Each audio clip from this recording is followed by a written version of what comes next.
I want us to, as I like to do, kind of help keep us in context.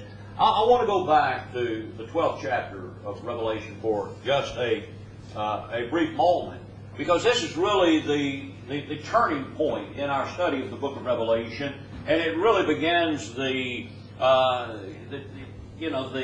teaching of the total demise of the persecutors there in the first century, of course, the Roman Empire. But it also reveals to us what the problems are surrounding the church in the first century. And in chapter 12, we are given some pretty bad news, or at least the readers of Revelation in the first century were given some bad news.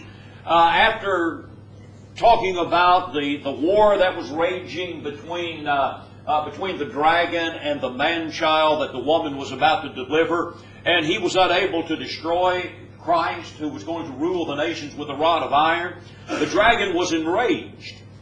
And so the dragon then turns his attention to the faithful of God, to the woman. And he went to make war with the rest of her offspring who keep the commandments of God and have the testimony of Jesus Christ.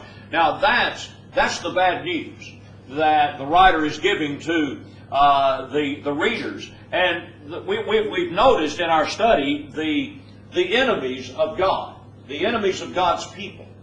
And of course is the dragon, the devil that's represented by or the devil that's represented by the image of the dragon, then the beast that arose from the sea. And we said that the beast arose from the sea represented what? Remember, we always got to get not just the visual, but we got to get the message. The beast that rose out of the sea with the 7 heads represented Rome. Represented the persecuting powers of Rome. The beast that came up out of the earth, or the land beast that had, looked like a lamb, but spoke with the voice of the dragon, represented what? The emperor worship, the forced emperor worship that was being imposed upon these Christians. Now that's the bad news. The writer is telling the Christians, this is who you are up against. You are up against the dragon, that is Satan. You're up against the Roman Empire with the full weight of the government of Rome. You're up against forced emperor worship, something that you had to do or lose your life or lose your ability to have commerce. And so this is what the Christians are up against. And so basically then, that would in my mind naturally, raise the question, man, is there any good news? And this is what we looked at then on Wednesday night. Can we have some good news? Okay, I know who I'm up against.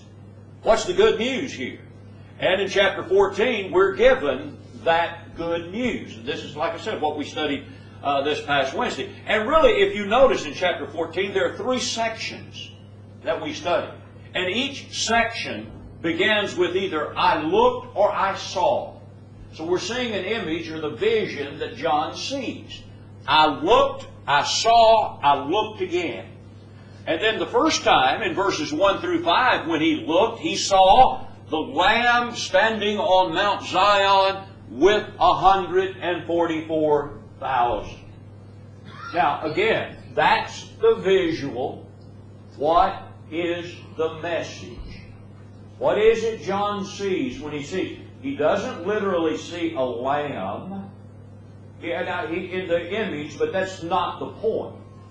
And the 144,000, he sees this lamb, and he sees this 144,000. What are the 144,000 doing? Worshiping God. And what's the image here? I mean, that's the image. What's the message? Say again? Is our Savior, He's alive. Well, obviously the Lamb was slain, but he's risen, and there's no question about that. David? Well, these are the forces against those in chapter 13. The dragon, the sea beast, the earth beast. And that's the Lamb, Jesus, and His followers. That's right. These are lining up the allies of God. These are the ones that are going to oppose the devil and the Roman Empire and the false religion. But it also shows to us that the battle's over. We win. we're standing victorious. These are the ones who stand victorious. That's the first thing that John sees when he sees the allies of God. He sees that they are victorious. Now, I know in the eyes of the world that's almost an impossibility when you go up against the mighty Roman Empire and forced emperor worship. Just doesn't seem to be possible.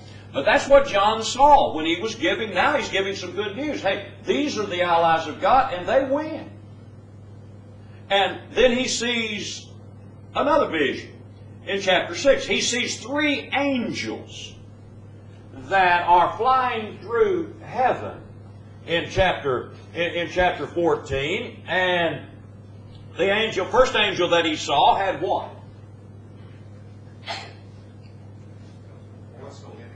He had the everlasting gospel. You know, that's kind of an interesting term. Obviously, I believe it has reference to the saving gospel of Jesus Christ that was to go throughout the world.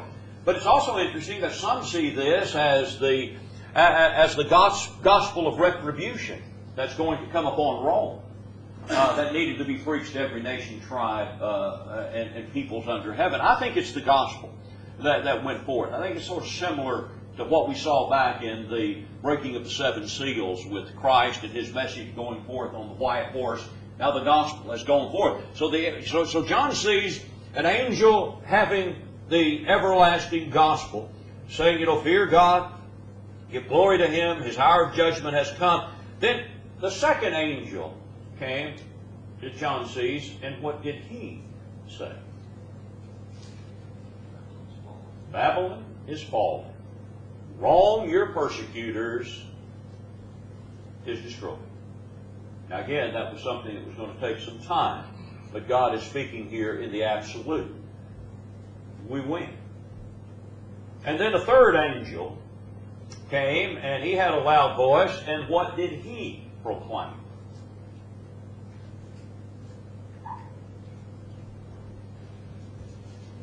What was it, Byron?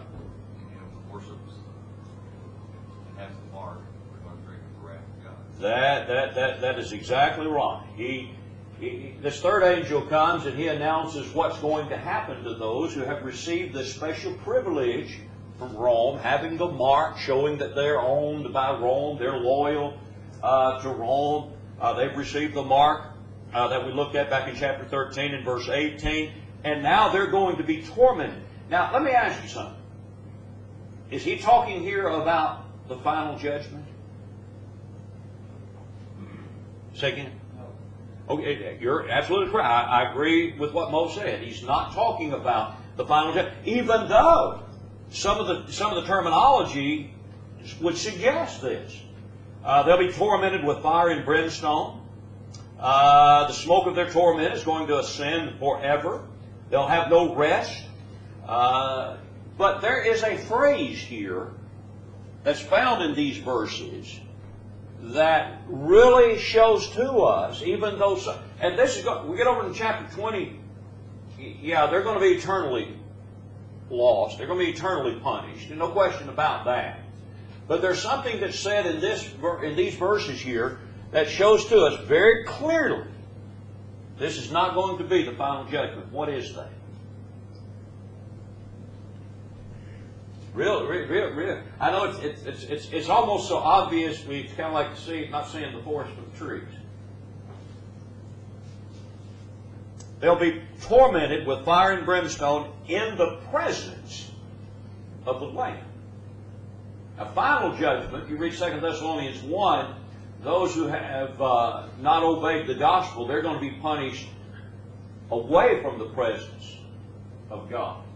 They're going to be absent from the presence. This is done in the presence of the Lamb and in the presence of His holy angels, which would indicate that we're talking about judgment then upon Rome. This comes from God. God is behind this. This is not the final judgment that will eventually occur. Dave? Yeah, I think there's an interesting contrast here. Those that are punished, it says they have no rest day and night. And then you get down to those who are the saints and who have overcome. They have rest from their labors in verse 13. Yeah. So there is an interesting contrast there. And there's something said later on in the chapter that shows us they had a chance to repent and did not. And that's not going to occur at the final judgment. But let's go on now. Here is another image that he sees. In verse 14, I looked, and behold a white cloud, and on the cloud sat one like the Son of Man, having on his head a golden crown, and in his hand a sharp sickle. What would that sickle represent? You know, that's one of these whackers that you cut weeds and stuff. Bringing in the harvest. Bringing in the harvest? What kind of harvest we looking at here? You know, we talk about bringing in the sheaves and harvesting good things. Yeah, this is going to harvest in judgment. And this probably represents, just an image of Christ. Then he sees another angel appearing again with a sickle. And this angel is told that the earth is now ripe for harvest, and thrust in his sickle on the earth, and the earth was reaped. And then another angel came out of the temple of heaven, and he also had a sharp sickle. And basically he's telling, hey, you know what? Now we're going to reap the grapes of wrath. It is going to occur. So it's kind of the picture is reaping a harvest. In this instance, grapes. And so you get the grapes, and you know if you're going to reap those, and you're going to harvest those, then you put them in a vat, and you can either use feet, or you can use some sort of tourniquet that kind of comes down and presses the grapes, and it would be something similar to this. And this is the image that is drawn there. And so when you put the grapes in here, when you actually reap this, literally I'm talking about, then what's going to be then the result of putting grapes in a wine vat and pressing those? What are you going to get? Yeah, you're going to get grape juice. And you can't hardly picture that, a little dark. You're going to get grape juice. Now, when God harvested his grapes of wrath upon the Roman Empire, what did they get? Yeah, they got 200 miles of bridle deep blood that they were going to have to deal with. And so that's what John sees. He said, the angel thrust in his sickle of the earth, gathered the vine of the earth, and threw it into the great winepress of the wrath of God. And the winepress was trampled outside the city, and blood. And I think outside the city is outside God's chosen, protected, redeemed people. The city of God would be those who are loyal to God. They're not going to be subject to this punishment that's coming upon Rome. And so the winepress was trampled outside the city, and blood came out of the winepress up to the horses' bridles for 1,600 furlongs. Somebody said one time he calculated about 200 miles of bridle deep blood. That, of course, is figurative. That's not something that literally happened, nor is it something that's going to happen yet sometime in the future. This is representative of the fact, or it's an image of the fact, that Rome is going to be destroyed. God is behind it. And wow, that's just a message that I think needs to resonate in every generation. When a people become so corrupt and so immoral and so ungodly, I'm telling you, you're going to reap the wrath of God. It's going to occur. It happened in the first century. So that's the good news. The good news is God is telling his people we win. God is telling his people, even though Rome looks like it's insurmountable, not going to be able to accomplish anything against the wrath of Rome, the wrath of God is going to be able to prevail. Now that leads us into the next important section of the book of Revelation, and that is the outpouring of the 7 bowls of wrath upon Rome. Now this is going to picture, chapter 15 is going to really be the introduction to this, and this is really going to picture the last and final and complete judgment that's coming upon the Roman Empire. These 7 bowls of plagues and these 7 bowls of wrath that's going to be poured out upon Rome is going to be complete. And when this has occurred, then the saints are going to emerge totally victorious. And so this is what we're going to see in chapters 15 and 16. Chapter 15 begins, "Then I saw another sign in heaven." This again is from God's perspective. "Great and marvelous. 7 angels having the 7 last plagues, for in them the wrath of God is complete." So when chapter 15 begins that way, we almost immediately begin to expect it to happen in rapid succession. But that doesn't occur. As a matter of fact, the outpouring of these bowls do not actually begin until chapter 16. And so it's not really an interlude because he hadn't started yet. It's sort of a pause that takes place. And John begins to describe something that needs to be pointed out before these 7 bowls of wrath are outpoured upon Rome. And I'm going to skip over verse 2 for just a moment, and I'm going to show you what it is that he sees. He sees the throne of God. He sees a sea of glass. He sees those, and the sea of glass is mingled with fire, and he sees those who are standing on that sea of glass. But they're doing something. What is it they're doing? Yeah. There's something that he wants to reveal first. And he sees these people, and they're singing the song of Moses, the servant of God, and the song of the Lamb. Sing. "Great and marvelous are your works, Lord God Almighty. Just and true are your ways, O King of the saints. Who shall not fear you? O Lord, and glorify your name. For you alone are holy, for all nations shall come up and worship before you, for your judgments have been manifested." Now that's being said by those who are standing on this sea of glass that is mingled with fire. Now, how would you describe this song? If you could just kind of sum it up. We sing the song of Moses and the Lamb. And this is the original song of Moses and the Lamb. Not the original song of Moses, but the original song of Moses and the Lamb. Now, how would you summarize that?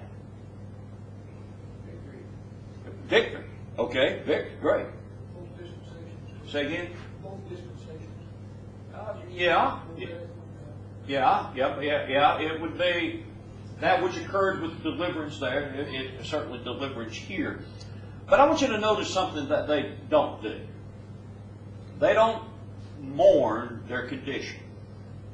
They don't lament, look what we're going through, look what being a Christian costs us. They didn't do that. They, I believe, just as Mo was pointing out, this worship of God is a worship of victory. We've got, and that's why, people ask me, J.R., why is it you like that song, Victory in Jesus? This is it. This is what it's about. No matter what we're going through, on the face of this earth, we are assured of victory.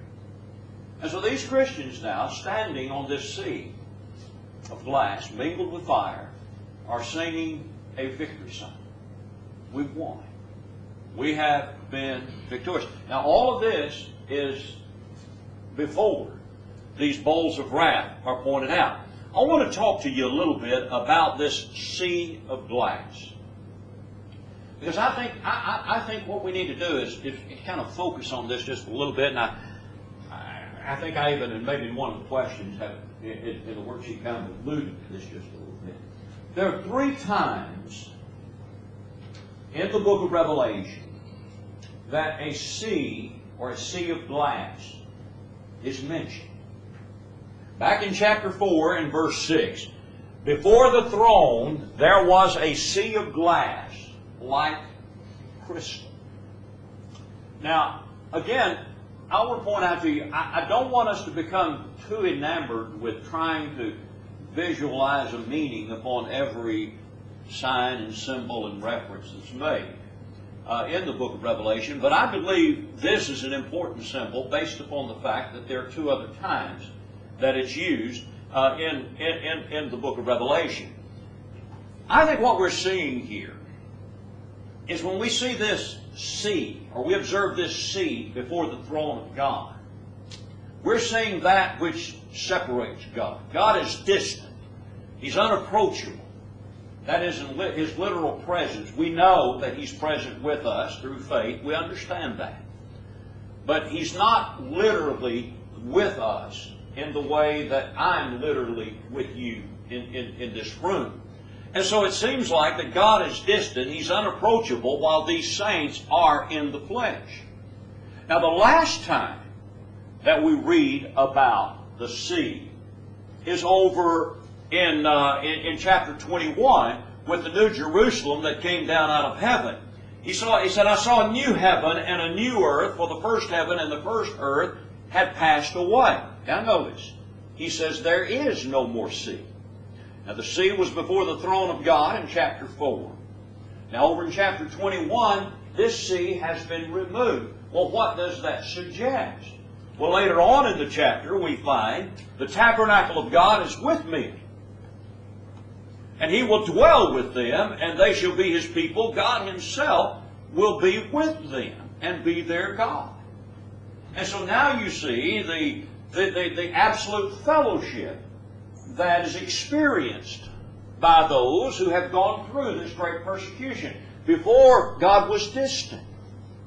And now, after it's all said and done and there's total victory in the Lord, this distance has been removed. There is no more sea. There's fellowship. God is with us. We're His people. He will wipe away all of our tears. He will remove all of our hurt and all of the problems that we have experienced here upon this earth. God Himself will be with them. Now let's go back to those who were standing on this sea of glass that was mingled with fire. I believe what we're seeing here is a reference to the tribulation that they were going through during this time. And I saw a sea of glass mingled with fire, and those who have the victory over the beast, over his image, and over the mark, and over the number of his name, standing on the sea of glass, having the harps of God. You know, you read in the book of Peter, and Peter talks about the trials and the tribulations of this life is like what? Tried by fire. And so this is what I think we're seeing here. I think we're seeing the tribulation that they're now on this sea of glass. They're striving to approach God, but they've got to go through this severe tribulation and this severe persecution. And they will go through it. And that's what the Song of Victory is all about in these verses, in verses 1 through 4 of chapter 15. Now, what's the next thing that he sees in this chapter? He sees these coming through this great tribulation. They're on this fiery sea. They're being tried by fire. The next thing he sees is, I looked, and behold, say again? They sang the song. Well, they did, but I mean, even after that, David, after they sang the song, after the judgments of God have been manifested, that is executed. Temple of the tabernacle. Yeah. See, the temple of the tabernacle of the testimony in heaven was open. So now he's going to, and I like to put it like this, now he's able to see into the throne room of God. This is all thrown back now, and he gets to see now what's going to happen. We've got the victory. They've already sang that song of victory. They're coming through this fiery trial of tribulation that's coming upon them. Now what John sees is he sees now into the throne room of God, the temple of the tabernacle of the testimony. This was opened in heaven. And lo and behold, when that was opened, he saw these angels coming out with these 7 bowls of wrath. That was about to be poured out upon the earth. Now he describes those angels and what it is that they have on. But the point that we need to see, we'll come back to that in our questions in just a moment, but the point that we need to see is God is ready to execute His wrath, His vengeance upon the persecutors of His people. Just like He did when He delivered the Israelites from Egyptian captivity. What happened? What happened just preceding the Song of Moses in Exodus 15? What happened? Remember, they were delivered from Egyptian captivity. Exactly. God destroyed the persecutors in the Red Sea when the Egyptian army, Pharaoh's army, was drowned. Immediately after that, they sang the Song of Moses, the Song of Deliverance. And that's the image that we're seeing here. Yes, they're going through this great tribulation, but one of these days, God is going to destroy your persecutors. Here we have a victory shout before it was ever accomplished, a victory song before it was ever real. But it was real because God said that it was going to occur. Any comments? Any observations about that? And again, we haven't dealt with all of these. We'll try to deal with some of those in all the verses. We'll deal with those in questions. I think one of the most important things that we can recognize from all of this is that the victory in the battle that was won over those who was tortured by the Roman people when they went out and spread the gospel, and how it is that the Romans did so with the use of their own method of trying to stop them from doing so. But it didn't help them one bit. No. The gospel still The gospel prevailed, the saints prevailed, and God's cause was indeed victorious. Now, when we get into the 7 bowls of wrath, I want to show you, this is a little thing that I put together to kind of show you the similarities. Now, there are a lot of differences, but there's some similarities between the sounding of the 7 trumpets and the outpouring of the bowls of wrath. Now, one of the things that we need to remember about the blowing of the 7 trumpets, the sounding of the 7 trumpets, is that this came upon only a third. Remember that? It came upon a third of mankind, a third of the vegetation, a third of the waters, and all that. Now, when we get to the 7 vials or bowls of wrath, it is complete. There's no third, no quarter, no anything like that. It's total, and it's very similar here. The trumpets, of course, the first one, fire and blood upon the earth. Now, it's on of course, we know what that was talking about, the inhabitants. But the inhabitants of the earth, the sea turned to blood. It happened on the sea. In chapter 16 and verse 3, the trumpets, the fountains become bitter. Chapter 16, the rivers and the springs turn to blood. That is like the blood of a dead man, and very rancid, very, very bitter. The sun and the moon was darkened. In chapter 16 and verse 8, the sun was scorched. And so we see some of the same things being outpoured upon some of the same symbols. Smoke and locusts came out of the bottomless pit in chapter 9. Chapter 16, darkness had settled in. In chapter 9 and verse 14, the angel was at the Euphrates. The Euphrates was dried up in chapter 16. The mystery is finished. Hail, it is done. And so you kind of get some similarities here. And we could even say that there's some similarities here in the plagues that came upon Egypt as well. But what we're seeing here is the beginning of the end of the persecutors, the Roman Empire.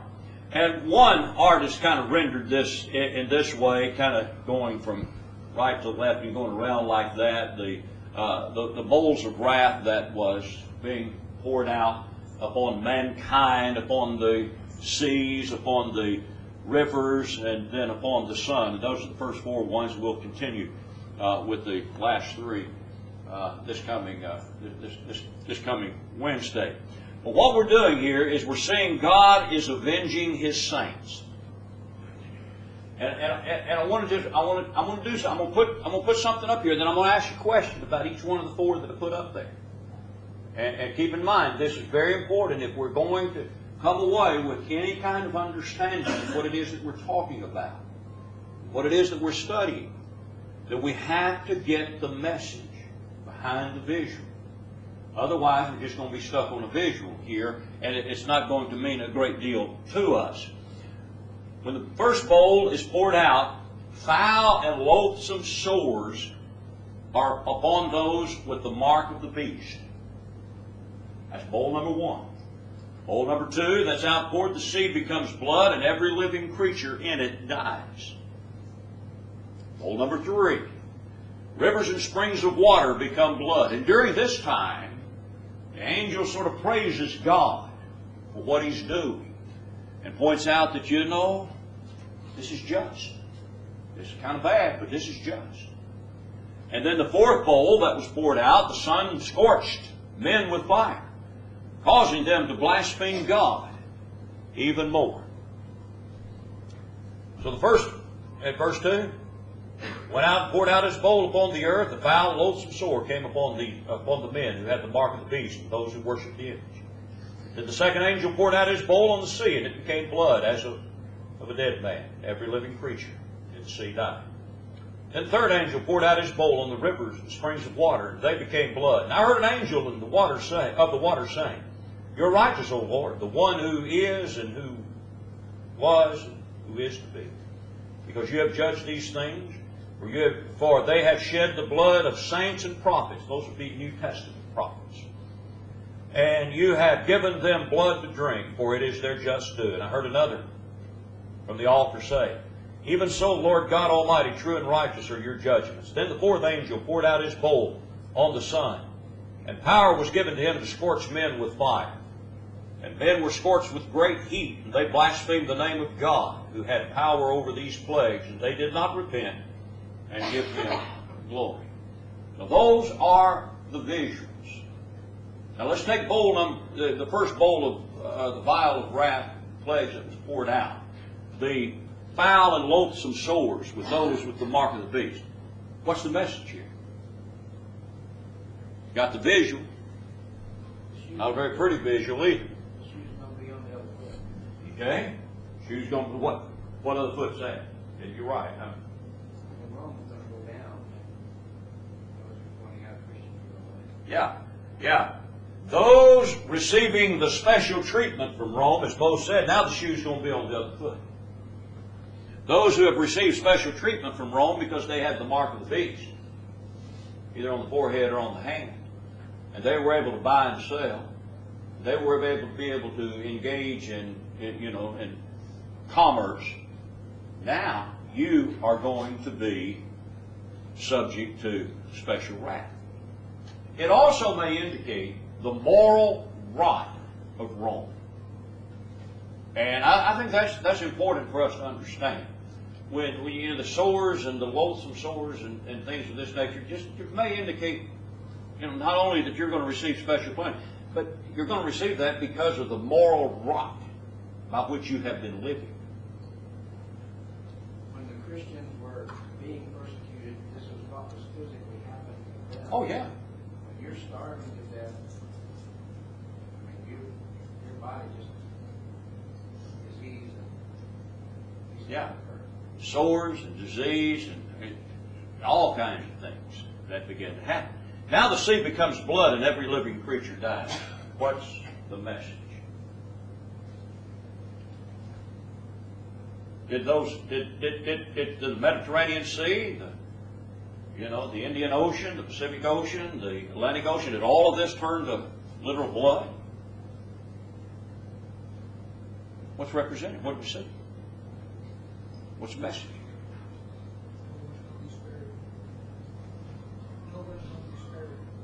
That's true. What would attacking the seas do to Rome's commerce? Destroy. It would. It would absolutely destroy it. And so what I think you see here is Rome's commerce is dried up. And when a nation's morals, listen to me now, become corrupt, soon its economy is strangled as well. And, we sometimes tend to think that they're so separate from one another. And you hear this a lot of times with politicians. Well, what their personal life involves doesn't mean that they're going to be, a sorry leader. That's not true. That's not true at all. Because when a nation's morals become corrupt, it's going to affect every aspect of that culture. And this is what I think you see here. And when the rivers and the springs of water become blood, what happened? What do you think we see here? What's the message? Water to live. I tell you got to have water to live. You got to have air to breathe. And just without water, life cannot exist. And these persecutors are doomed, and their punishment fits the crime. They're not going to survive. When God begins to pour out His wrath, they're not going to survive. Well, These rivers and streams show how deep it is going into the country, eternal like blood. all the tentacles will be reaching throughout. You're exactly right.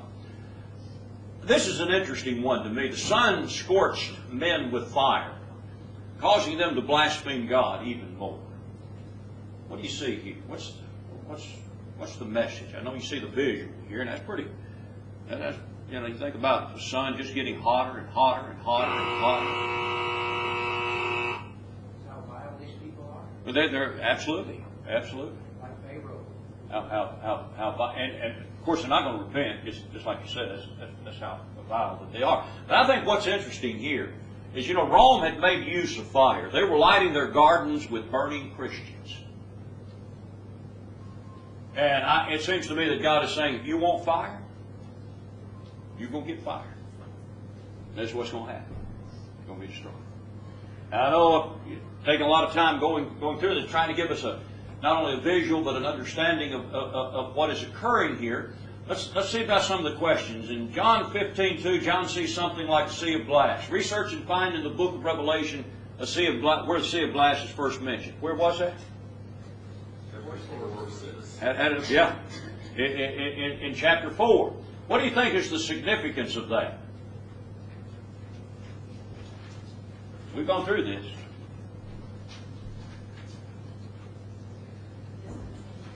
Beg your pardon, huh? Question 1. The distance, but when you talk about it being a sea of glass mingled with fire, some people think it doesn't really reference anything, but I think it refers to the fiery trials of persecution that believers were going through in the first century, and eventually in heaven there will be no more sea. Question 2. Those saints who have overcome sing the song of Moses and the Lamb. It's understandable that they sing the song of the Lamb because it is by His blood that they overcome. But why do you think Moses is included? Yeah, that's basically it. In summarizing. Now, the original song of Moses is the first 19 verses of Exodus 15. Moses delivered Israel from Egyptian captivity, and it's really what we read there in the book of Revelation is just a collection of quotations from the Old Testament, and Jesus delivered them. And as we pointed out, note the conviction. This is important to me, and I've added this here because I want you to think about this. In this psalm, in verses 3 and 4 of chapter 15, I want you to notice the faith that these Christians had that's evidenced in that psalm. Now let's just look at it like this. In the first place, it shows their faith and trust regarding what God had done in their past. Your works. They talk about what God had done in their past. Their faith and trust regarding what God is doing in their presence. It talks about your ways.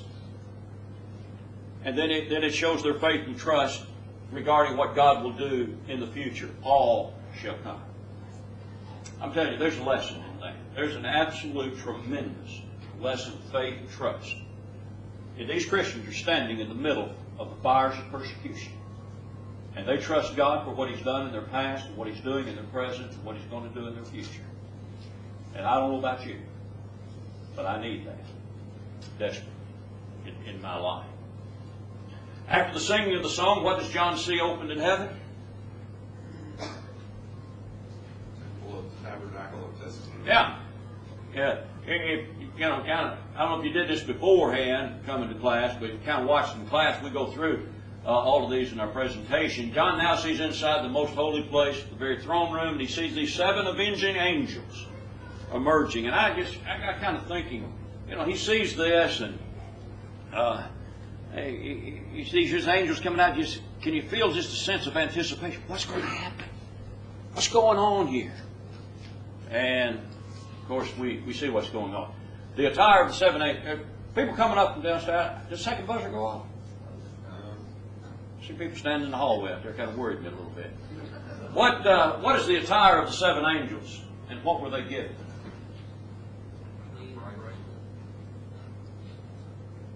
Yeah, we'll see the attire. They're clothed in pure white linen, having their chests girded about with golden bands.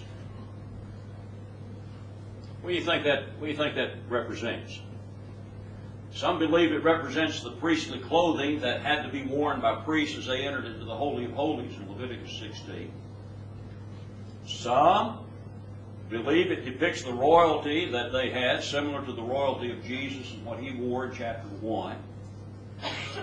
And others, and I'm inclined to be here, believe that it just simply represents the purity of God. You're in the presence of purity, and you have to reflect that purity in the presence of God. And they were giving these bowls of lead. What's that smoke represent? Presence of God. What? Presence of God. Presence and the glory of God is represented there. Okay. That's done. I'm done.